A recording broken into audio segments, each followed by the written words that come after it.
उमेश पाल हत्याकांड में अब विकास दुबे केस को भी लोग याद करने लगे हैं। विकास दुबे कानपुर का रहने वाला था और बड़ा अपराधी था। साल 2020 में 8 पुलिसकर्मियों के हत्याकांड में वह मुख्य आरोपी था।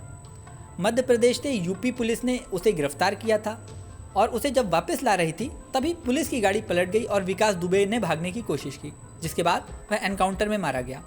अब उमेश पाल हत्याकांड में 2 एनकाउंटर होने के बाद विकास दुबे के केस को भी इससे जोड़ा जा रहा है। सबसे पहले बहुजन समाज पार्टी यानी बसपा की अध्यक्ष मायावती ने इस मामले में सवाल उठाया। उन्होंने कहा कि प्रयागराज में उमेश पाल हत्याकांड के बाद पुलिस की अब तक की कार्रवाई से जनता में कानून के राज को लेकर संदेह पैदा हो गया है। पूरा देश देख रहा है कि क्या सरकार अपराधियों को सड़क पर खत्म करने का तरीका अपनाएगी। मायावती ने ट्वीट करके उमेश पाल हत्याकांड मामले में पुलिस की कार्रवाई पर गंभीर सवाल उठाए। उन्होंने कहा, राजूपाल हत्याकांड के गवाह उमेश पाल की दिन दहाड़े हुई हत्या को लेकर यूपी सरकार खासकर कानून व्यवस्था को लेकर काफ़ी दबाव और तनाव में है, लेकिन पूरा देश देख रहा है क्या सरकार कानून द्वारा कानून के राज पर अमल करेगी या अपराधियों को सड़क पर समाप्त करके अपराध रोकेगी। मायावती के ट्वीट के एक दिन बाद ही खबर आई कि विकास दुबे केस में सस्पेंड हुए डीआईजी अनंत देव तिवारी को उमेश पाल हत्याकांड की जांच सौंपने की तैयारी है। मीडिया रिपोर्ट में दावा किया गया है कि डीजीपी डीएस चौहान ने उन्हें तुरंत एडीजी एसटीएफ को रिपोर्ट करने को कहा है।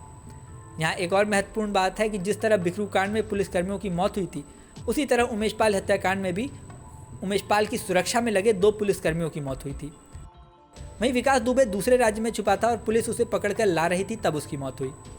उमेश पाल हत्याकांड में भी प्रमुख आरोपियों में शामिल अतीक अहमद गुजरात की जेल में बंद है और यूपी पुलिस उसे वापस यूपी लाने की जद्दोजहद में है।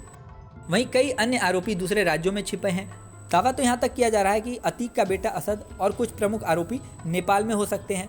उन्हें ढूंढने नेपाल तक पुलिस गई थी। बता दें, उमेश पाल हत्याकांड में अभी तक 2 एनकाउंटर हो चुके हैं। 24 फरवरी को उमेश पाल हत्याकांड हुआ और इसके बाद 27 फरवरी को हत्यारोपी अरबाज को पुलिस ने एनकाउंटर में ढेर कर दिया। प्रयागराज में उसे घेरा गया, उससे आत्मसमर्पण करने को कहा गया, लेकिन उसने पुलिस पर फायरिंग कर दी। जवाबी फायरिंग में उसकी मौत हो गई।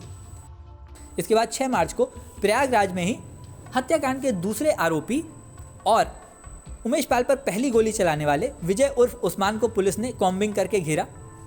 वह अपने गांव में ही छिपा हुआ था। पुलिस कॉम्बिंग के दौरान उसने भी पुलिस के ऊपर फायरिंग की। जवाबी फायरिंग में उसकी भी मौत हुई। इस तरह 2 आरोपी एनकाउंटर में ढेर हो चुके हैं। इसके अलावा सदाकत नाम का व्यक्ति पुलिस की गिरफ्त में है।